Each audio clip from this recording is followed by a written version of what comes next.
Alright, so this is Visions of the Past, Transmissions from the Future, precursor to Disclosure, and I published it Monday, February 9th, 2015. And I said, the keys given publicly through the channel of this publication are the keys to true alien disclosure. And the meaning, I guess, I know that's like a lot to handle, but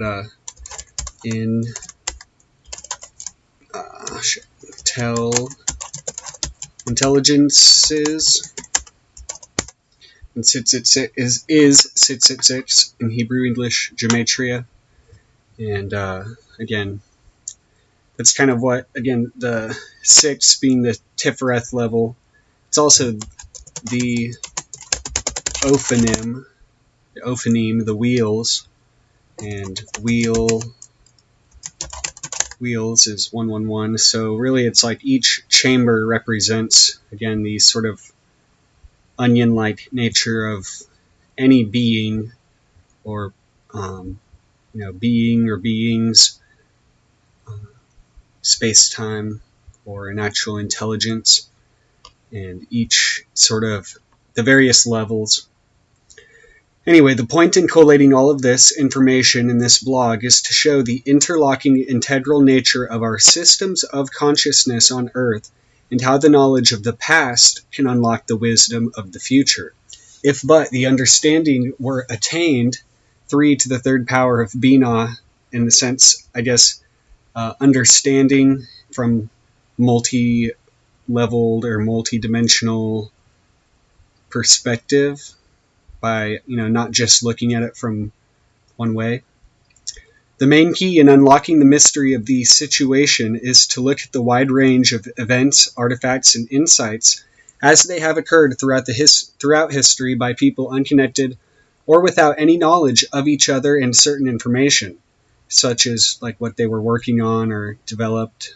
And looking between the lines in this phenomena is primary, as it is not so much the data itself which is always as important as the way it was attained or what it may spur.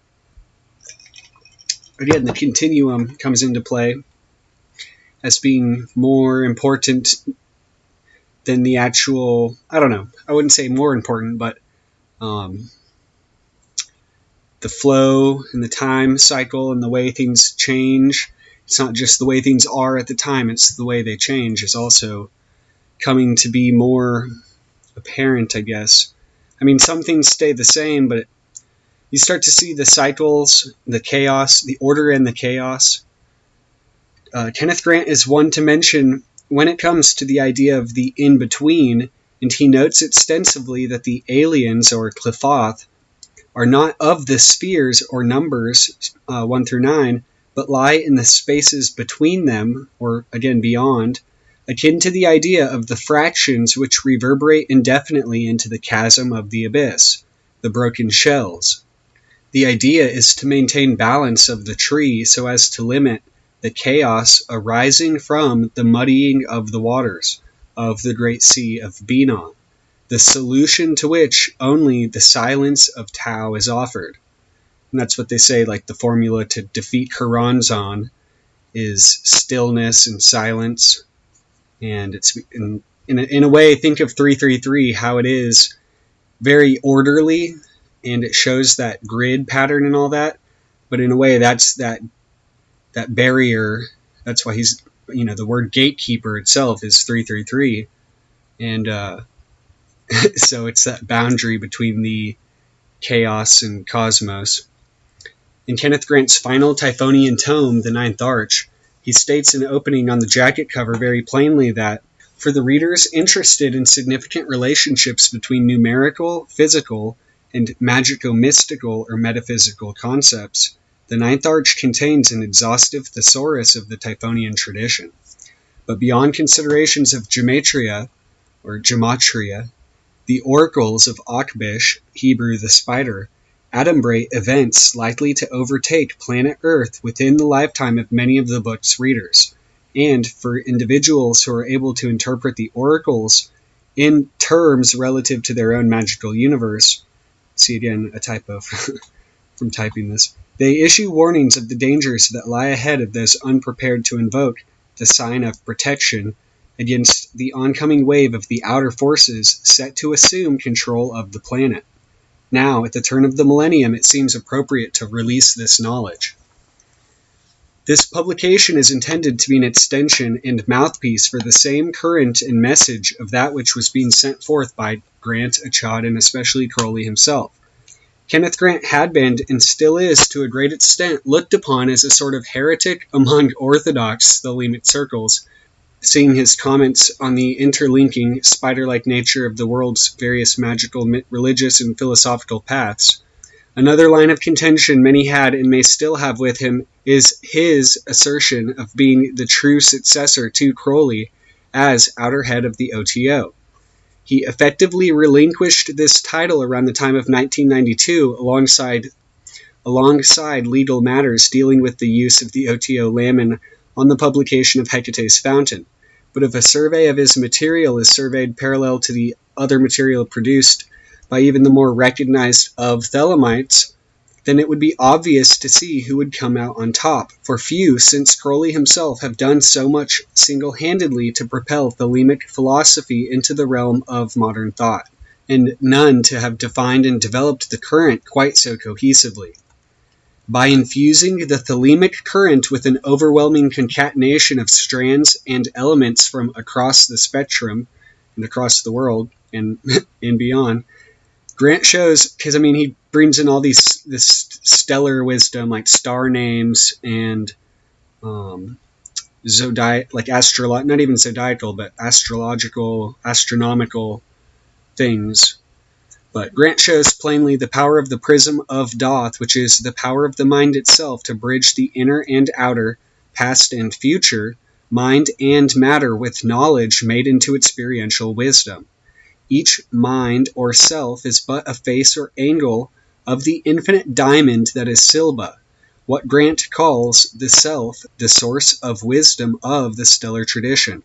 See Outer Gateways, and also mentions in the glossary to the Ninth Arch, Silba having the value of both 93 and 333, locking the concept foursquarely into the Thelemic or the Lamic current. Thelema is of course an Ophidian or Draconian tradition with central focus being placed on the awakening, empowering, and guiding of the Kundalini serpent. Grant notes extensively how the Omkara is related to the Kundalini, being as it is a serpent, 3 1/2 coils. Taking this literally, we can see that 93 itself veils the coil of 3. 3 can be seen as a vertical coil or helix, with the 9 as the not-so-complete 1/2 coil. I have also already noted how 93 is also connected to the Omkara, as it is a very close approximation to the Ik Onkar, which is the Pali version of that symbolic concept. 333 is another 9 and veils a 9 grid, which is fitted on the computer keyboard under the number 3 itself, the number symbol, symbolizing the calculator grid wherein the Kundalini serpent morphs into the dragon, again with the Ouroboros symbolism. The true meaning of the OTO, or the OXO, the opening of the eye of the dragon. This is the dragon of Set, or Satan, the black light of the inner sun beyond the sun, the inner light, essentially. And note that the inner or invisible light, the clear light, which is unquantifiable and yet the basis of all reality. And note that the basic Hebrew form of Set, or Shin and Teth, is 309. So again, the 3 and the 9 are 93, but reflected with the egg. This is the number of the Qliphoth, the reversed will, 39, encapsulating the egg, symbolic of both, again, the energy tending to change, and the Qliphoth, and just, there's a lot of connections between all that. And also He Selene, or the moon in Greek, whose light is itself but a reflection of the solar light.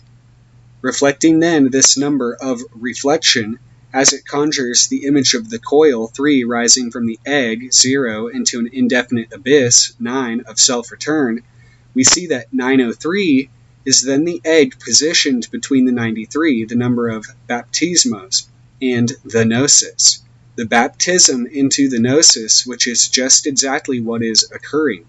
Note, 903 is also the Hypertext Transfer Protocol, or HTTP www, which is the extension to basically, obviously, the World Wide Web. Together, Ha Selene Baptismos, the lunar baptism, equals 1212, the Aeon of Horus, when the earth is bathed in blood, i.e. the Kalas of Babylon, the gate of the sun, and 1212 being again that Horus solar number reduces to 6, the number of the sun. Adding the gnosis of the code to the Aeon of Horus, literally by way of gematria and literally by way of actually bringing this code into the open in the Aeon of Horus, I am effectuating the Aeon of Maat, 1313, which will come into a more fuller view in the near future alongside certain technological and sociological developments. While 309 is the Hebrew form of Shet or Shinteth, the Set is 333, and this is, in psychonaut terminology, the place of being or the setting of the self. It also refers to the illusory nature of the self and others, the literal set of the play of manifestation. And again, the other side, set being the dark side, the set implies this sort of staging area. So set, it just implies basically all that is beyond what is unseen, the dark side, the other side. Set to the Egyptians was relegated to no one particular animal and actually represented the prototypical alien or foreigner or other. And being the god of chaos, he represented that which was outside of the ordered cosmos, thus being relegated to, again, 333, like Choronzon, Shugal, O Abyssos, which is the Greek actually transliterated with Hebrew English. O Abyssos is 333, the abyss. And the Qliphoth, he is aligned with Doth and all that which is beyond or between the gates of the number grid. The number 93 is the Om or Ik Onkar coiled at the base of the spine, or again at the 0 point, and in the number grid itself, which acts as the seed of the tree of knowledge. And so 333 could also be seen as a set of springs symbolizing the springtime, or the spring of time, in which life springs into growth. Set, however, is also the personification of the sun set, and again, like death and all that, so the lower end of the cycle. And so the set would be the dark half or dark side of manifestation, the night side of nature, or the night side of Eden. And so would also signify that which is beyond time, past, future, or otherwise. The seed could also refer to the glandular secretions, which are what the Qliphoth feed on. I guess, see, I wrote this all way too fast and never double-checked it, but that's at least what they claim, but it's really that, Kenneth Grant talks about how not just the sexual organs, but the sense organs are the portals or the gateways, the arches of the self, of the inner light and the outer light or the darkness essentially being Qliphothic in that it is, it's external. So, and whether they feed upon it, I don't know. How are you going to prove any of that? Well, we do have literal parasites all over, in nature and even in the human body. And then there are other forms, I think, possibly, like we have our own sort of social parasitization and monetary parasites, and there's various forms of psychological, relationship, codependence, and all that. So anyway, 333 is the secreted chi connected further to the serpent force. So yeah, the energy you emit.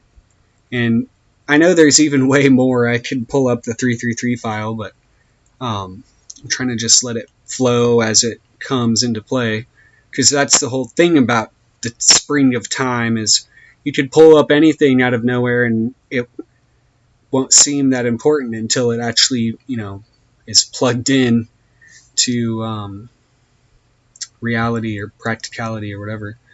Going back to the coil concept of 333, further explication of this idea in the idea of gematria itself, particularly the Hebrew-English gematria formula, we see that coil symbol plus 3 equals 333 as well.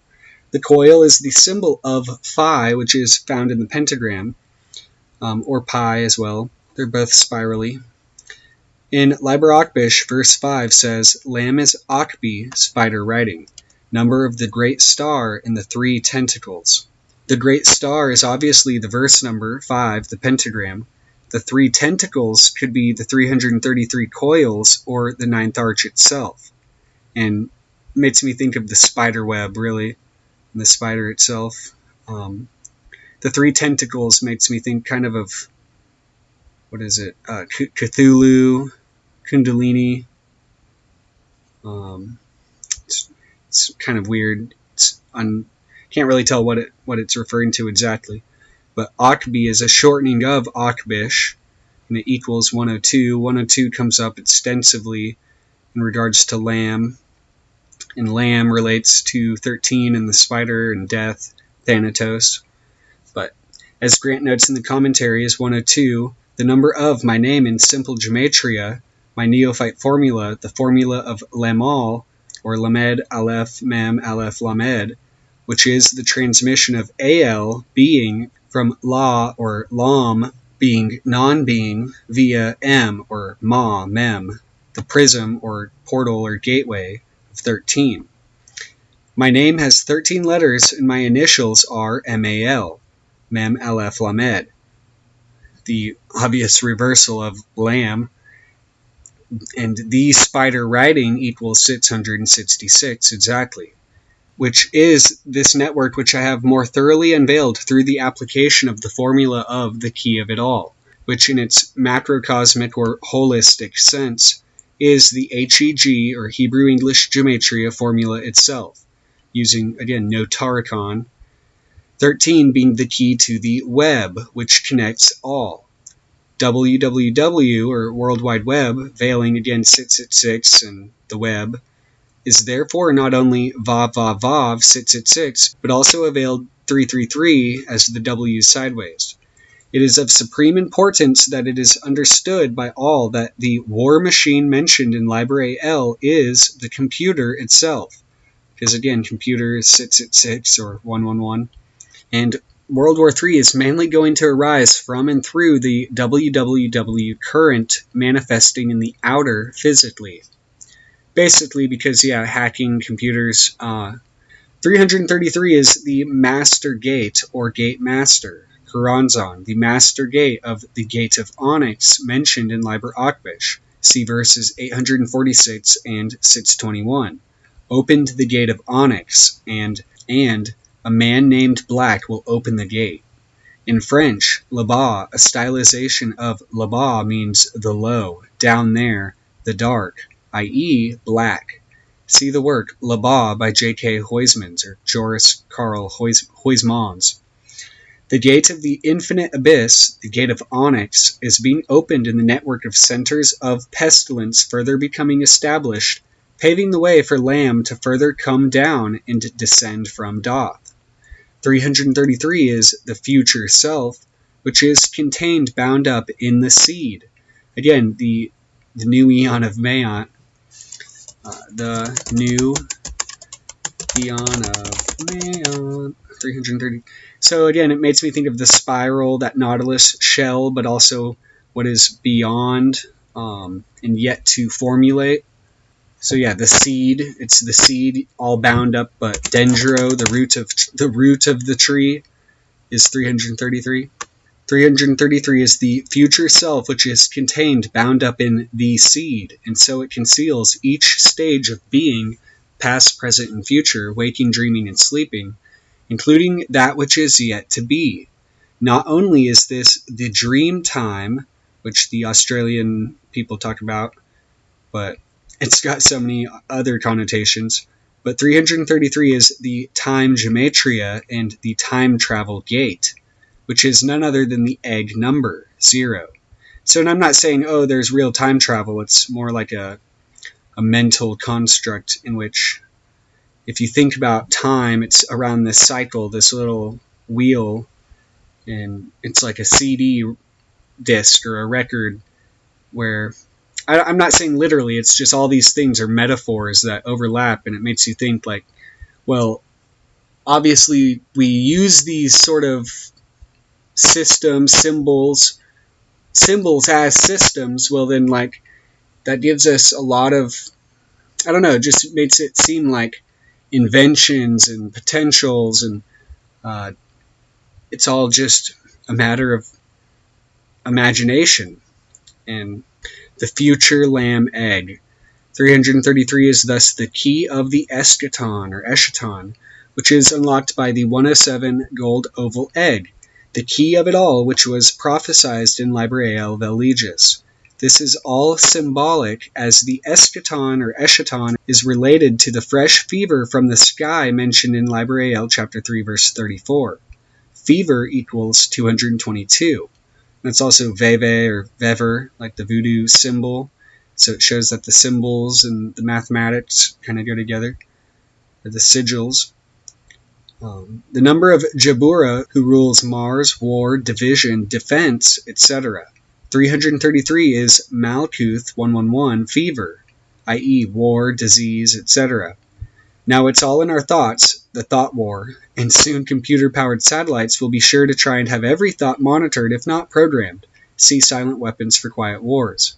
Among many other documents, and research, and just look at the trajectory, which says that the Third World War is a silent war using psychological warfare. The Eon of Truth and Justice is still not fully developed because the Eon of Horus itself has yet to fully develop. But the two currents are noticeably active. And to further embed the spider writing of this matrix, yet another coil fitting in here via 333 is the highly significant and concentrated formula, the new Eon of Maat. Yeah, what I was just talking about. Or the black Eon of Maat, because new and black are 61. Or Kali, the Eon of Kali Maat. The Eon of Horus is thus eventually being superseded via the development of a new logos through the transcendence of the current ones we are collectively working under. The apocalypse need not occur in an external sense, for that will only further set back the necessary internal apocalypse we must achieve in order to truly evolve. As Donald Tyson says in the Enochian Apocalypse, the apocalypse is a primarily internal event and only secondarily external, i.e., when no one can implode within and find themselves, they will explode without. In my opinion, the apocalypse prepared by the Enochian angels must be primarily an internal spiritual event, and only in a secondary way an external physical catastrophe. The gates of the watchtowers that stand guard at the four corners of our dimension of reality are mental constructions. When they are opened, they will admit the demons of Kuranzon, not into the physical world, but into our subconscious minds. And again, that statement right there very closely corresponds to what Kenneth Grant talks about in the Ninth Arch, in the commentary to verse 107, and how 107 veils the key to the formula of like the tattvas of the elements. So it's like the Akasha tattva, and the Akasha is 107. But yeah, he says it veils the key to the formula of opening the gates of space, which can flood the individual consciousness continuum. And in a way, it's like a way of putting what happens with a DMT or psychedelic or even Kundalini experience, where basically your being gets so filled with either light, you could say light, or you could say energy, anxiety. It can be any number of like reasons, but it comes to a crescendo, and hopefully you don't have a brain aneurysm in the process, but that's kind of what can happen. And in a way, those types of experience can be necessary. I'm not saying that's, oh, everyone go out and have have a DMT experience or an Kundalini or whatever it takes. But when those things do happen, it does put other things into perspective.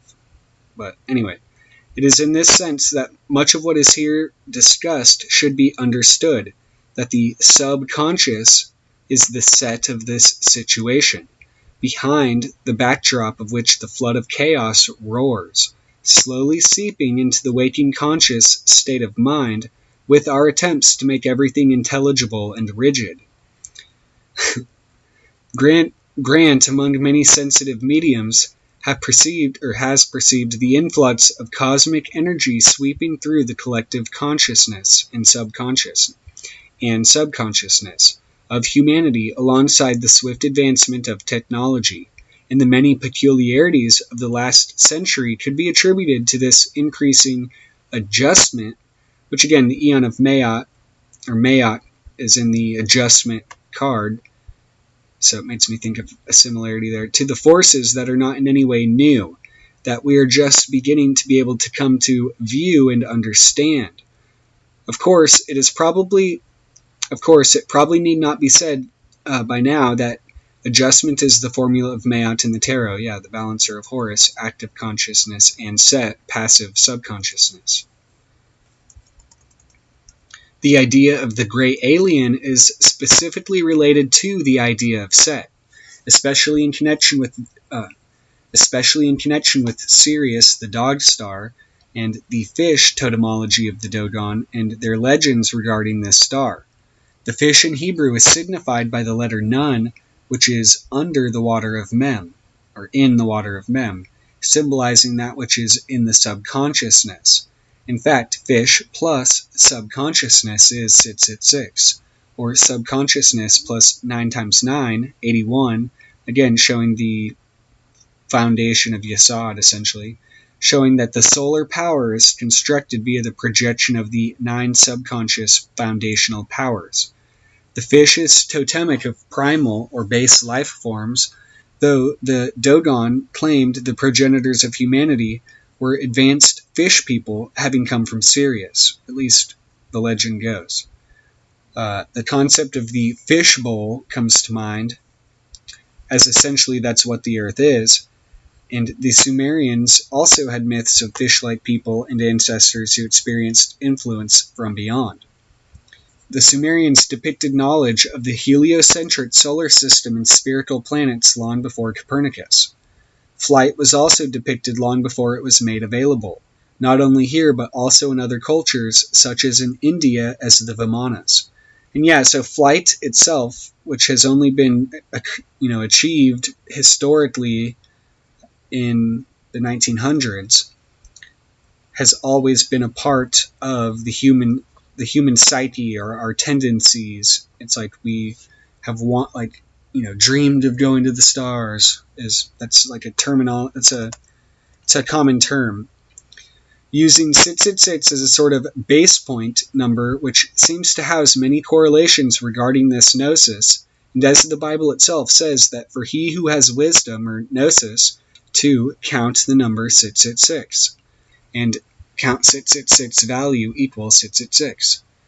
Again, apply Hebrew to English, sum, the whole Kabbalah, the Kabbalah unveiled, the Kabbalah of 9 chambers. We see that the fish planet is 666, and again, it makes me think of the Osiris myth and how the fish swallowed Osiris's phallus, and the fish plus the aliens equals 666 as well.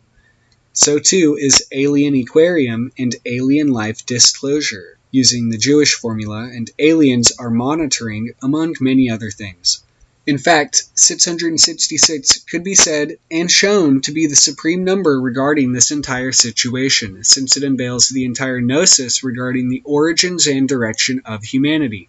Again, the evolution and the origin of species, and directions.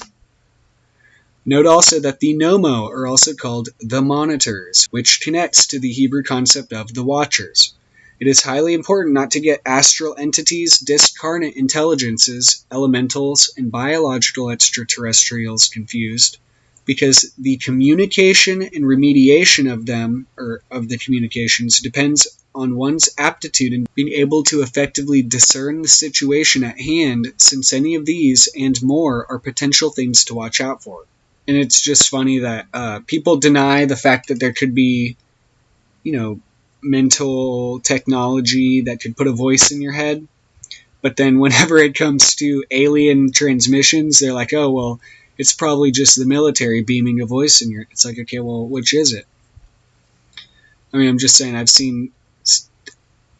I know it's different people thinking different things, but you got to look at all of this stuff and slowly try to figure out, okay, well, what's possible, what's happening. Because if I had an orb fly through my bedroom window, either that's military technology, either I'm schizophrenic, and my friend who was there also had somehow seen it leave too, and so we were both slightly schizophrenic for the moment, and it's never happened again. Or there's intelligences from that we don't fully scientifically understand, possibly because we're too limited in our investigative bias, or whatever. Experiencers might be delighted, or perhaps not, to know that 666 or 666 is the number of the alien abduction itself. So, the whole phenomena is veiled in this number.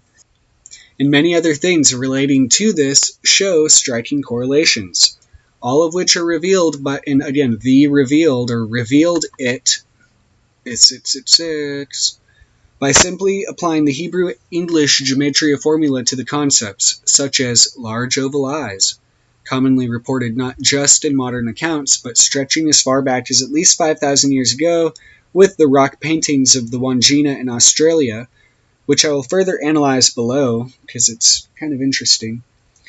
Having studied UFO literature extensively in the interrelated subject matter, I have found that the main thing to understand is that most of the general public is not aware of this information, much less the gematria, which has been revealed long after the fact, or after these things have arisen.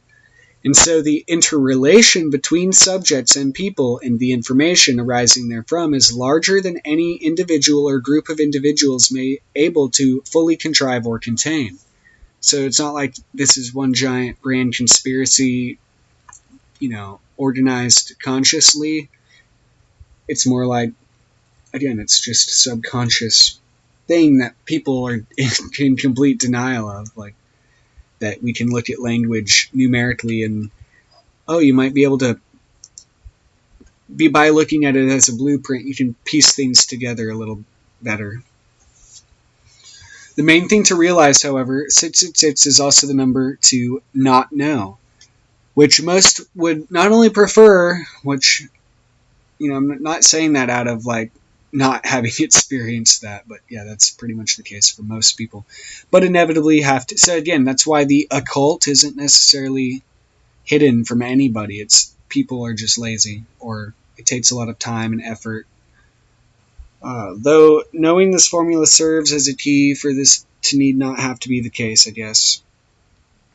So yeah, I suck at writing. For having written all this shit and trying to reread it, I suck. I will give you that. To decipher the war engine, we need a computer, which is the war engine. See, I'm a human and I suck at this. I need to be upgraded. Now, the war, as it ever has been, is even further an internal event and secondarily becoming externalized.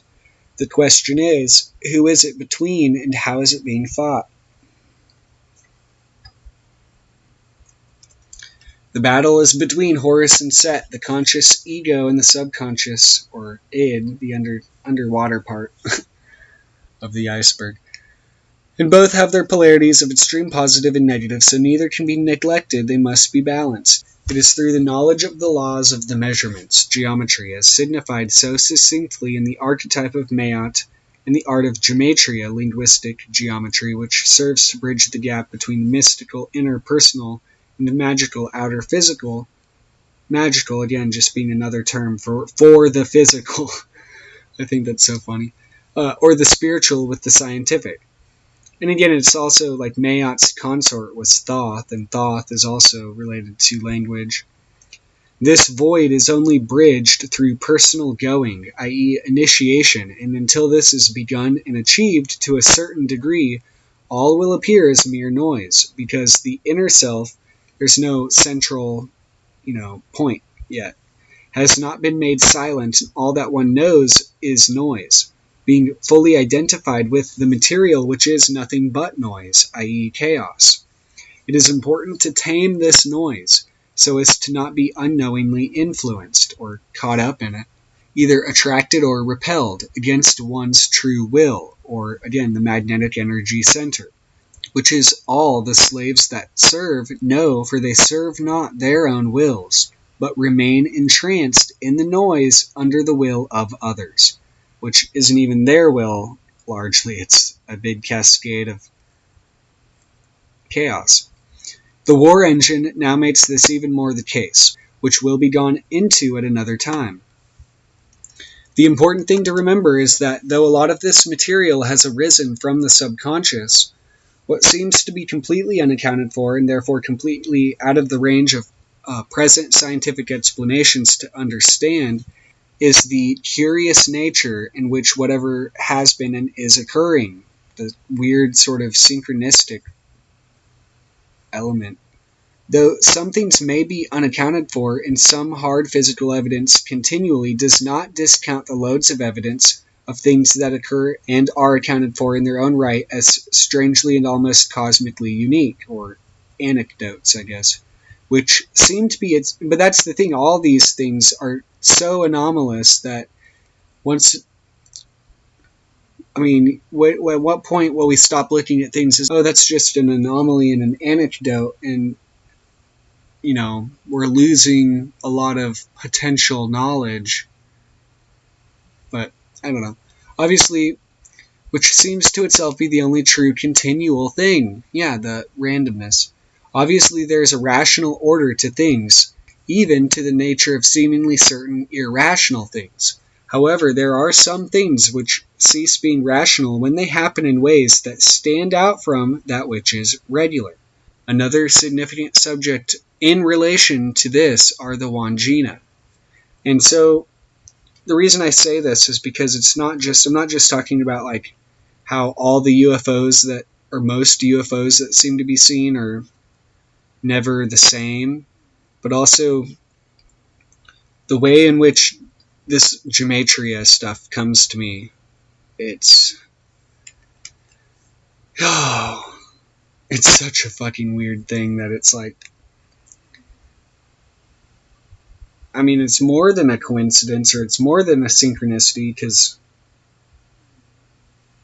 I've tried showing various instances, but the whole diamond thing that I get into down here is one. The whole diamond thing. The Wangina are Australian Aboriginal spirit beings painted on various cavern walls in northwestern Australia. They are said to be inhabitants of the dream time, the 333, i.e. prehistoric consciousness, and have a hand in human life before birth, after death, and during the dream state behind the waking presence, i.e. the shining ones or secret chiefs, which are the archon archetypes, of which there are 9. Or, the gods. Note also that archon plus archetype plus 9 equals 666 as well, which reduces to 9.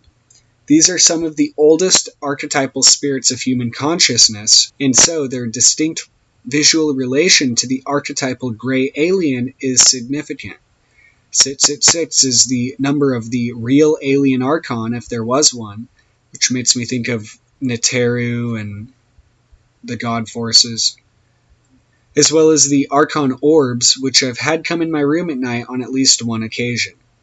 The balls of light and all sorts of other obvious connections. The astral orb entity, alien archon abduction, alien abduction fears, again, I think that this whole a lot of this is a psychological, subconscious thing. And so whatever the abduction phenomena is, I think is more so a mental astral phenomena, whereas it's not a it's not physical, but the consciousness and stuff your consciousness, I don't know about necessarily leaving your body, but you can be so impressionable, obviously, as to think and get that impression. So it can distort your perception of reality. I mean, HALLUC with it as a gimel.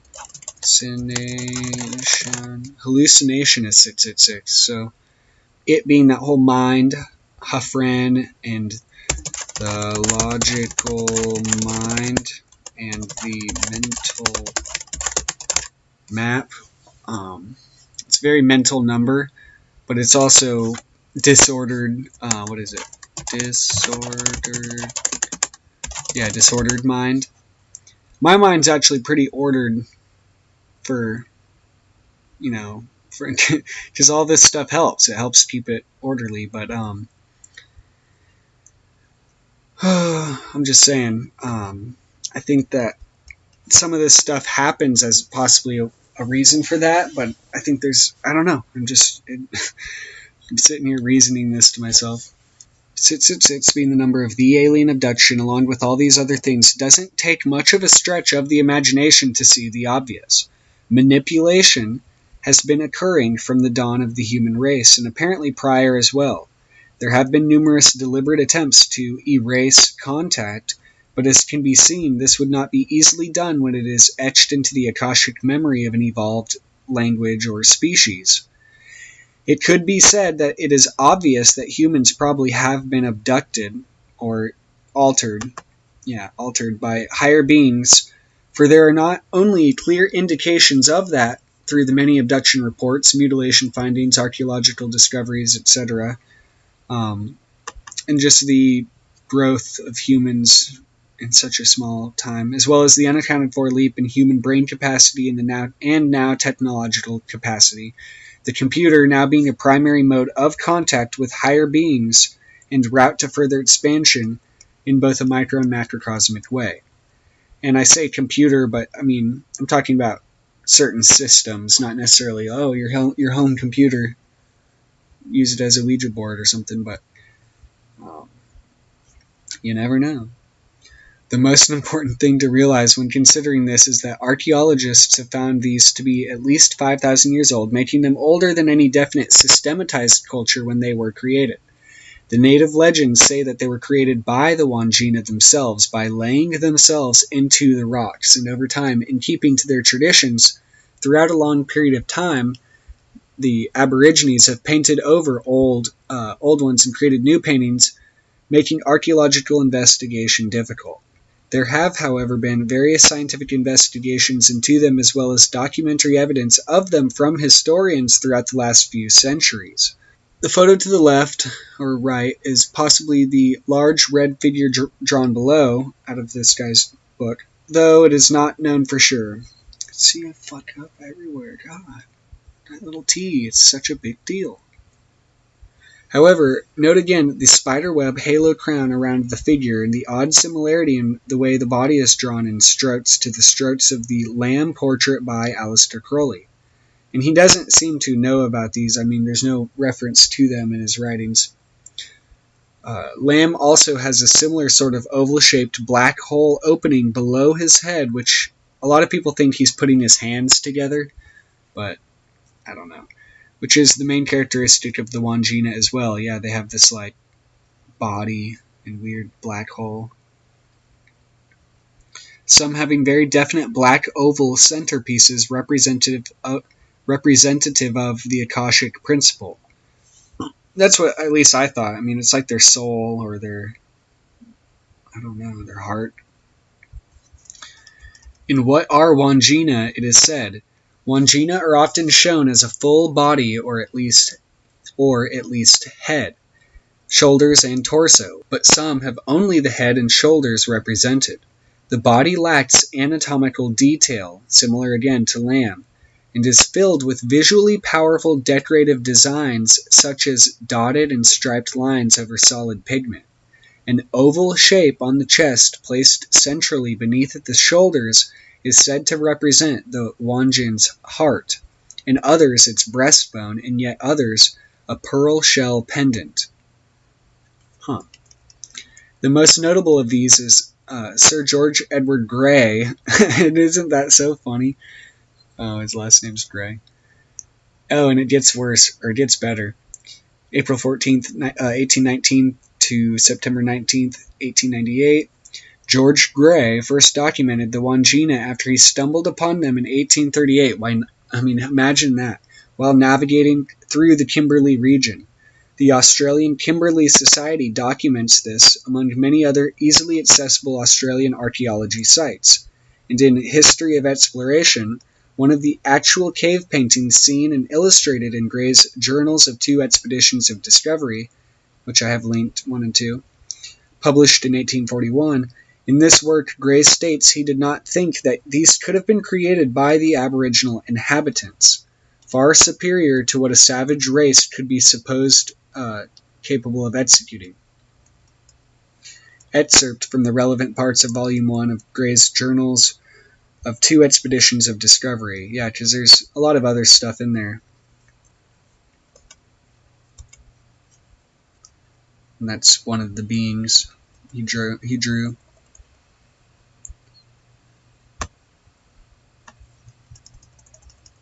Should I read all this? This morning we moved down the valley in which we had encamped yesterday. As it was thinly wooded, we experienced no difficulty whatever until the main stream suddenly turned off from the south to due west. This was a sufficient proof that the gorge of the valley was on its western side, but I was not anxious to follow the course of the water from the apprehension of being led into low and marshy land. I thought also that a low ridge which I saw to the south could easily be crossed, and that we should thus gain access to a valley similar to that we were in. I therefore resolved to cross the stream at the first ford we could find, and after a little trouble we discovered one suited to our purpose, through which the ponies passed in safety. Impassable sandstone range. We then continued our route in a due southerly direction until we reached the low range which I had thought before seen. This range turned out to be composed of sandstone, and where we made it, it was so rocky and precipitous as to be quite impracticable. We therefore traveled along it in an easterly direction for about 3 miles, but throughout this distance it persisted no single pass through which I could hope to penetrate. The sun having now become very powerful, we halted for breakfast, and whilst this meal was preparing, I sent out a detached party to search for a road, which soon returned to report that they were able to find no path by which we could proceed. I did not, however, like to retrace our footsteps without having made a careful search, and although my wound was still open and very painful, I rapidly swallowed a portion of my allowance of damper and started with another detachment on foot to examine the country. The sandstone range, which ran nearly east and west, was terminated everywhere throughout its southern side by perfectly precipitous rocks, at the foot of which lay a fertile valley, resembling the one in which we had encamped yesterday, except that it was on a much lower level. The position that we were in appeared to be the pass by which the natives communicated with the country to the south of us, for marks of them were visible everywhere about, but they could easily clamber about these precipitous rocks, though it was quite impossible to get the ponies down, even by forming a path, as we had often previously done. Painted cave, drawing roof on a cave. Finding that it would be useless to lose more time in searching for a route through this country, I proceeded to rejoin the party once more. But whilst returning to them, my attention was drawn to the numerous remains of native fires and encampments which we met with, till at last, on looking over some bushes at the sandstone rocks which were above us, I suddenly saw from one of them a most extraordinary large figure peering down upon me. Upon examination, this proved to be a drawing at the entrance to a cave, which on entering I found to contain, besides many remarkable paintings. The cave appeared to be a natural hollow in the sandstone rocks. Its floor was elevated about 5 feet from the ground, and numerous flat broken pieces of the same rock, which were scattered about, looked at a distance like steps leading up to the cave, which was 35 feet wide at the entrance and 16 feet deep. But beyond this, several small branches ran further back. Its height in front was rather more than 8 feet, the roof being formed by a solid slab of sandstone about 9 feet thick, and which rapidly inclined towards the back of the cave, which was there not more than 5 feet high. Figure drawn from the roof of cave discovered March 26th. On this sloping roof, the principal figure, number 1, which I have just alluded to, was drawn. In order to produce the greater effect, the rock about it was painted black, and the figure itself colored with the most vivid red and white. It thus appeared to stand out from the rock, and I was certainly rather surprised at the moment that I first saw this gigantic head and upper part of a body bending over and staring grimly down at me. Description of the figures. It would be impossible to convey in words an adequate idea of this uncouth and savage figure. I shall therefore only give such a succinct account of this and the other paintings as will serve as a sort of description to accompany the annexed plates. The dimensions of the figure were: length of the head and face, 2 feet, width of the face, 17 inches, length from bottom of face to navel, 2 feet 6 inches. Its head was encircled by bright red rays, something like the rays which one sees proceeding from the sun when depicted on the signboard of a public house. Inside of this came a broad stripe of very brilliant red, which was coped by lines of white, but both inside and outside of this red space were narrow stripes of a still deeper red, intended probably to mark its boundaries. The face was painted vividly white, and the eyes black. Being, however, surrounded by red and yellow lines, the body, hands, and arms were outlined in red, the body being curiously painted with red stripes and bars. Drawing of 4 heads. Figure drawn on site of cave discovered March 26th. Upon the rock which formed the left-hand wall of the cave, and which partly faced you on entering, was a very singular painting, number 2, vividly colored, representing 4 heads joined together. From the mild expression of the countenances, I imagined them to represent females, and they appeared to be drawn in such a manner and in such a position as to look at the principal figure which I had before described. Each had a very remarkable headdress colored with a deep bright blue, and one had a necklace on. Both of the lower figures had a sort of dress painted with red in the same manner as that of the principal figure, and one of them had a band round her waist. Each of the 4 faces was marked by a totally distinct expression of countenance, and although none of them had mouths, 2, I thought, were otherwise rather good-looking. The whole painting was executed on a white ground, and its dimensions were: total length of painting, 3 feet 6 3/4 inches, breadth across 2 upper heads, 2 feet 6 inches, and ditto across the 2 lower ones, 3 feet 1½ inches. The next most remarkable drawing in the cave, number 3, was an ellipse, 3 feet in length and 1 foot 10 inches in breadth. The outside line of this painting was of a deep blue color, the body of the ellipse being of bright yellow, dotted over with red lines and spots, whilst across it ran 2 transverse lines of blue. The portion of the painting above described formed the ground, or main part of the picture, and upon this ground was painted a kangaroo in the act of feeding, 2 stone spearheads, and 2 black balls. One of the spearheads was flying to the kangaroo, and one away from it, so that the whole subject probably constituted a sort of charm by which the luck of an inquirer in killing game could be ascertained. So there's a lot to this, but it's there to read. This one's pretty cool.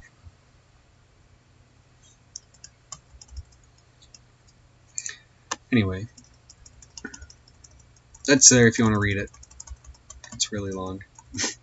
The color red is associated with Jabura or Mars on the Tree of Life. To say this entity may be Martian does not necessarily mean it is from Mars, so much as it may mean it is of a martial quality. There are other petroglyphs in northern Australia which are discovered by Joseph Bradshaw. According to Radiation in Art and Archaeometry by Creed and Bradley in 1997, the paintings were carbon dated to be at least 4,000 years old. The Wandjina, he created the earth and all life upon it. After, he created the first human beings, the Giorn people. The Wandjina then told the Giorn to work the land and do well. The Giorns were confused and didn't understand what the Wandjina wanted from them. The Wandjina was annoyed, couldn't control the Giorn.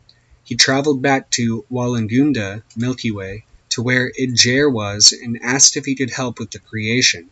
More Wandjinas came back and helped him in all areas and creations. As for the Giorns, they became hunters and gatherers. They also show the traditional dancing amongst our tribes. Wandjina and Giorn, Desert River Sea, courtesy of Mwanjum Art and Culture Center. Note that Giorn equals none other than 666 in Hebrew English gematria, which is that of the number regarding humanity and its evolution from beast to man to overman. This is important since 666 is the number explaining the physical and metaphysical altercation, being furthermore the number of the alien technological involvement by the alien watchers of the humans. It has been suggested that 666 is a sort of brand or barcode of humanity, but it also veils the gnosis of our situation and was given by direct revelation for a reason. 666 is the formula to make contact with the aliens. Again, just add it up. Which yields a message from the aliens saying, "We encoded the language. We are the eternal beings. Expect massive UFO sightings. Also, do not fear the future. And do not fear the UFO sighting." It is the actual number of the human race alien visitation. The precision is too defined to deny, and fear is what is preventing us from moving forward. Another message through the 666 is, do not fear the UFO sighting. Again, I was fucking scared when I had an orb come in my room. I had goosebumps for 2 or 3 hours. It would be better to be equipped with the knowledge than not, because all of this says a lot when it is realized the gnosis of this formula was not received and developed until around 2012 through 2014.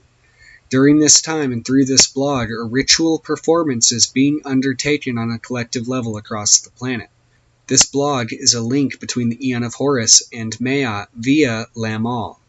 And the egg, which has been thoroughly examined and linked along this web, is the talisman charging in front of the abomination of desolation, that is my computer war engine, receiving and transmitting the collective mass of human energies which come through this web.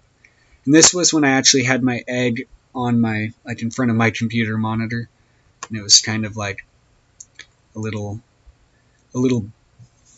transmission apparatus or something in my mind. Thus, this undertaking is to be called the Lamb working, and every human is automatically a participant once they become awakened to their role.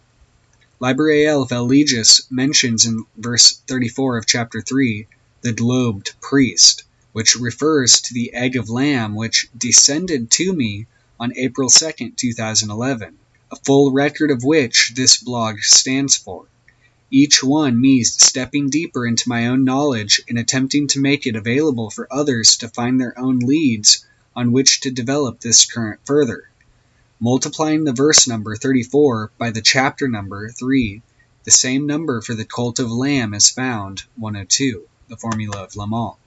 This number is also composed of 33 times 3, so 3 33s, warded by 3 points, and just 5, the great star, less than 107, which ironically it should be noted, I just found out after a few years, it is the number of the sketch, the word sketch 107, as well as Lamb the Way, when taking T as Tet, the number of the Greys. This came as a shock to me, having been so simple and obvious it passed right under my awareness for so long. But it just came to show me that there is still much to be discovered for myself along the way. Yeah, and I've discovered things almost every day The Wandjina have been called the spirits of the dream time, which happens to equal 333 in Hebrew English gematria. Note that Area 51 happens to be called Dreamland. This is significant since 333 is associated with both alien phenomena and the waking, dreaming, sleeping states of consciousness, and many people who have had abduction experiences or just fucking weird experiences recall commonly waking up at 3:33 a.m. Because I wouldn't say, oh, you were abducted, but you may have had a nightmare and you wake up and it's 3:33. Having experienced some sort of astral or alien experience. Again, it's just where time and consciousness and waking and dreaming kind of overlap. In creating my gematria database, I have found that the phrase, I woke up at 3:33, has the simple gematria value of 333. Thus, 333 is the literal time of entering and exiting the dream time, being as it is the guardian of the Doth, or Karanzan, the event horizon of space-time. Even more confirmation of the interconnection between all of these ideas is the fact that 333 is also the number of the two accurate spellings of the word combined as Wandjina with an A and Wandjina with an O. Now, do not let the obviousness and precision of the connections strike you as too impossible. That's the thing. Some of these things are so perfect that that's what makes them seem too fucking out of this world. For if these could be calculated other ways, they would be what they are. They would be that way. But these are how they are, using the same system as usual, the Hebrew applied to English. And so it should really come as no big surprise or stretch of the imagination to realize that 333 is also the number of the gray alien. As so, the connections are obvious. Also, the name of the first modern explorer to write about the Wandjina having the name Gray is itself seen to be literally connected to all of this, for the name Gray equals 333 as well as the George Gray book, see the book above. Further connections when analyzing the form of the Wandjina egghead aliens, the egghead faces of Wandjina, and the oval-head Wandjinas, both or all conform to the same current. The halo of Wandjina, the astral web, which is synonymous with the dream time, is also 333. Here's an African face carving resembling the similar style oval face and eyes. The main Wandjina is known as Ungud and is associated with serpents, much like the Kundalini and the snake coils of 333, the flash of the snake. The Ungud Wandjina design itself is also 333, and so the symbolism could be taken not only as tentacles but also writhing serpents. The serpent is symbolic of ancient wisdom, time, and transformation, and its venom is a vector of literal hell, bringing with it sure death to all those who got bit before the advent of anti-venom, which still isn't always guaranteed if one is out in snake terrain. Venom can also be used as a healing tool, however, as all knowledge is double-edged, and the Hebrew word for venomous, evil, or sinister is itself 666. Ru Shiom, Mem Resh Vav Shin An Yod Mem. The cure for venom is 666, which is also the number of the venom of spiders. While Lam is related to the serpent in Kundalini, the spider, of course, plays a major role in the draconian totemology as well. The number of the spider is 359, which is that of Satan or Shaitan, and one less than 360, signifying the crack or hole in the sephira or sphere or circle, thus implying the clifothic chaos between or beyond, in the abyss again. 359 is the Lam Muladhara, Lam being the mantra of the Muladhara, matter, and Satan being the embodiment of materialism or materialization, manifestation itself. Again, because the polarity of God, which is unity, and Satan, which is the fall or the broken, I am Legion, the Legion, and all the differentiation, and Doth itself. By assuming the mask of Lamb and using the egg as an astral Merkaba, or light ship, one is able to travail the sticky web that is the mud of matter and enter into the light realm of pure energy through the portal of Thoth. The World Wide Web, or WWW 333, is a sticky trap indeed, and protection is needed from the Internet Qliphoth, so it is wise to put up some sort of banishing mechanism for your gateway. Serpents like to leave trails, and they end up leaving trails. I don't know if they like to, and trails lead to traps, so be careful or you might fall in a snake trap. WWW are the gnashing teeth of Kuranzon, biting into the subconscious of humanity, accumulating as it is a radioactive waste bin of the collective phantoms of Silba or self. The mirror working and the lamb working are one and the same, for both aim at the opening of the same portal, that of the I. The selfish I, 666, Kundalini serpent of each individual person who looks upon their self in the mirror. The I is 9 in simple gematria, or again 10 in, as a yod, so it shows that one-up connection. The serpent, Teth, and the pillar of light, again yod. Lamb is the mantra of Muladhara, Mal-Kuth, which is the reflection of the beginning or head of that concept, the mask of the self. While above it is said that the computer was the war engine, it may also be a form of the abomination of desolation as well, the number of which is given in Liber AL, verse 19 of chapter 3, as 718, or 718. This was the number Kenneth Grant assumed as his magical number, being that of his motto, Eosic Ewas. 718 is also the number of the Qliphothic current, his work being almost completely steeped in this polarity, almost as if to preserve it from the less willful of people for the time being. However, the reason why I say the computer may be related is because 718 is also the number of computers.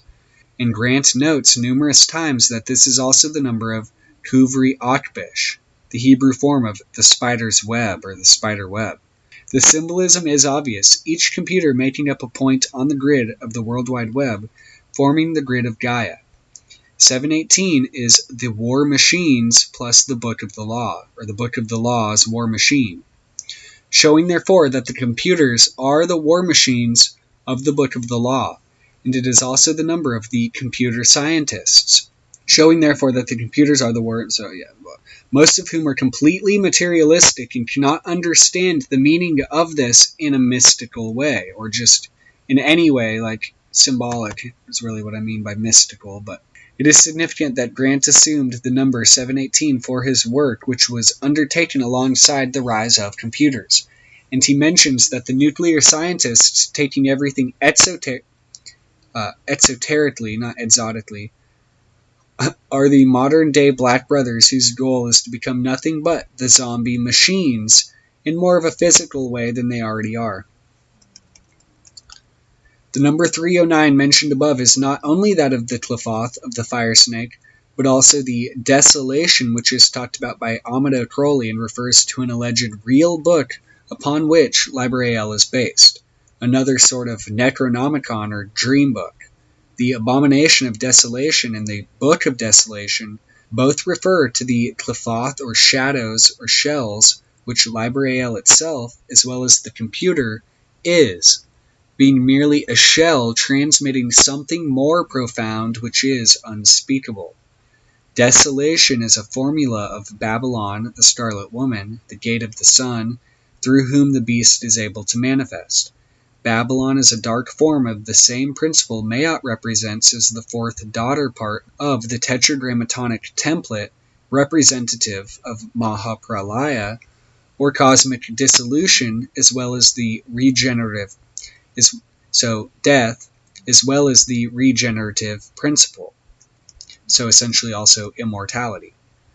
The destruction and desolation brought upon through the course of the Aeon of Horus will open through the timeless Aeon of Mayat to the backward Aeon of Zain, the Aeon of Silence, when the lotus of the Om reverses, turns inside out, and falls into another egg seed, only to be dropped by Brahma, restarting the dream sequence all over again. Note that the egg, 19 plus 11, is 30, which, as Grant says, is a numerical form of ohm. Or yet another, every fucking number is just like every number is a number of the goddess or the beast. Also, see Liber 30, the Book of Balance. The backward ohm is what Grant calls the mo-ion, or aeon, the dark antithesis of the ma-ion, and is represented by the vulture of Maut, whose cry is mu, again the reverse of ohm.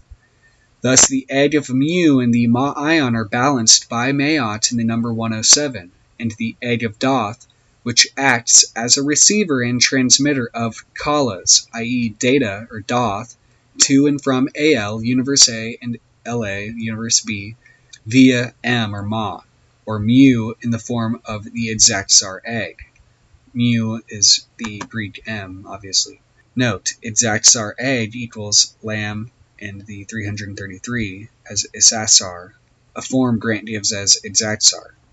Yet another coincidence occurred last year, which I had yet to get around to writing about, was that just a little over a month after publishing the blog post The Diamond of Perfection and making the revelations I set forth there, was a crop circle in England in the form of a diamond within a circle. Now, whether this is real or man-made is debatable, but it leads me to wonder if it was people who made it. Did they read my blog? Or was this something more? Again, synchronicity. Circle diamond, or circle diamond plus the diamond itself, or 4, is 444 in extension of 4, Chesed and Jupiter, and symbolic of the elements. 4 is related to the diamond, obviously, and both open onto the Akasha. The circle diamond is the sign equals 666, taking the C's in the circle as 1 Gimel and 1 Chet. I guess veiling, showing how either can be used, but also making it kind of hidden. Further confirmation of this rule is the letter C, or C values, being 3 and 8, Gimel and Chet, because again, Gimel is camel, and the interchangeable secret, here using both 3 and 8. For computer systems not allowing for this occurrence in such a way where there are both or just one, will not be able to mechanically pick up on certain more secreted values of the secret letters C and C, or Chet and Gimel. This is the Hebrew-English diamond code. For using this code, we can unveil this coincidence, or coincidence. The date it was reported was June 22nd, June 21st, or June 22nd. 621 happens to be the number of ItsAllinTheEgg, and the cryptogram, which is unlocked via Hebrew-English gematria, while 622 is the symbol, i.e. the diamond in the egg. The date of the video, 623, is significantly the rhombus itself, the actual geometric name of the diamond. 623 is 43 less than 666, and Kenneth Grant mentions numerous times that 43 is related to the Sri Yantra, the diamond-shaped mandala of supreme importance in the Hindu tradition. Also, a diamond circle, one circle diamond crop circle, the diamond key, the diamond icon crop circle, the diamond circle gematria code, the magic diamond, a Sri Shatkona diamond. Sri is the name of the above yantra, and Shatkona is the Hindu form of the hexagram, which forms 9 diamonds. The diamond Anahata, or heart chakra, which is also a diamond. The Yod-He Vav-He Maat diamond, or IHVH, the father, mother, son, daughter. Also 666, signifying the diamond of Tetragrammaton, which Maat being the 4th, which opens the gate of the watchtowers outside the egg. A new crop circle, and the black diamond cube, i.e. the Lament configuration cube, which transforms into the black diamond of Leviathan from Hellraiser, the figurative prism of the cube of Ruach with Tiferet at its heart. Diamond crop circle message plus the formula of 102, Lamal, and my name in simple gematria, as well as contact lam, equals 333 in simple gematria, further showing that this may be a major sign from the outer ones to verify the gnosis being expressed here. 102 is also the number of the crop circle itself, and so 333 is diamond crop circle message. The diamond revelation is 1234, and 1234 is the sum of the supernal triad and Doth, as I've mentioned, thus forming the 4 points of the diamond prism of manifestat ion, or manifestation. Also, when calculated on Gematrix.org, the final value of n, or non-final, is not taken into consideration. So subtract 50 from 584 and add 700 to see how this phrase equals 1234. This is the number of Archaea Aegea arithmetic, or ancient sacred arithmetic, which conceals the ageless wisdom of the stellar cosmic tradition. The Greek word for tradition itself is paradosis, which has the significant value of 666, the solar sun in its cyclical or traditional appearance.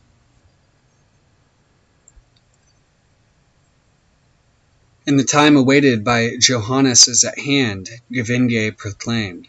Here are some of the manifest proofs. Raymond Lully asserted that the end of the world would be announced by the diffusion of the doctrines of Antichrist. He defined these doctrines. They are materialism and the monstrous revival of magic. This prediction applies to our age. I think, on the other hand, the good tidings was to be realized, according to our Lord, as represented by St. Matthew. When ye shall see the abomination of desolation stand in the holy place. And isn't it standing in the holy place now? Look at our timorous, skeptical pope, lukewarm and politic, our episcopate of simonists and cowards, our flabby, indulgent clergy. See how they are ravaged by Satanism. Then tell me if the church can fall any lower. Labat, J.K. Huysmans.